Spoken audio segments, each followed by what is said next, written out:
আসসালামু আলাইকুম এভরিওয়ান। আজকে আমরা এই ম্যাথের সমাধান দেখব। আমাদের এই চ্যানেলে আপনাদের জন্য বিভিন্ন চাকরির পরীক্ষার বিভিন্ন ম্যাথের সমাধানের ভিডিও চলছে। কাইন্ডলি আমাদের চ্যানেলটিকে সাবস্ক্রাইব করে দিবেন। তো চলুন এখন আমরা আমাদের আজকের ম্যাথের সমাধানে নেমে পড়ি। এখানে বলছে যে 10 জনে একটি কাজের অর্ধেক করতে পারে 7 দিনে। যদি ওই কাজটি করতে আমার 5 জন লাগে তাহলে কতদিন সময় লাগবে? ওকে, তাহলে কি দেখতেছি আমরা যে 10 জনে কি করে একটা কাজের অর্ধেক অর্থাৎ হাফ অংশ। 10 জনে হাফ অংশ করে 10 জনে হাফ অংশ করে কয়দিনে? 7 দিনে। 10 জনে হাফ অংশ করে 7 দিনে।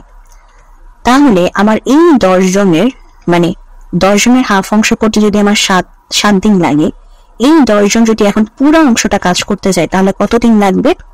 7 গুণ 2 অর্থাৎ 14 দিন, তাই না?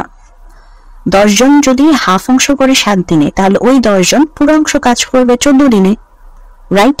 আচ্ছা, এখন 10 জনের বদলে যদি আমি একজনে নেমে আসি, একজনকে যদি পুরো অংশটা কাজ করতে হয় তাহলে অবশ্যই বেশি দিন সময় লাগবে, অর্থাৎ 14 গুণ 10 দিন সময় লাগবে।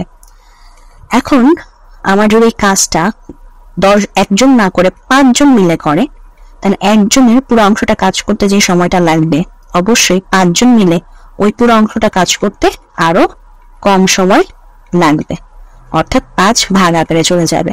তাহলে এখন যদি কাটাকাটি করি 5 দুগুণা 10, তাহলে 14 দুগুণা কত? 14 দুগুণা হচ্ছে 28 দিন। তাহলে আমাদের কাজটা কমপ্লিট হবে 28 দিনে। এটাই হচ্ছে আমাদের আজকের প্রশ্নের সমাধান। তো যদি ভিডিওটি ভালো লাগে অবশ্যই ভিডিওতে লাইক দিবেন, চ্যানেলটিকে সাবস্ক্রাইব করবেন। ভালো থাকবেন।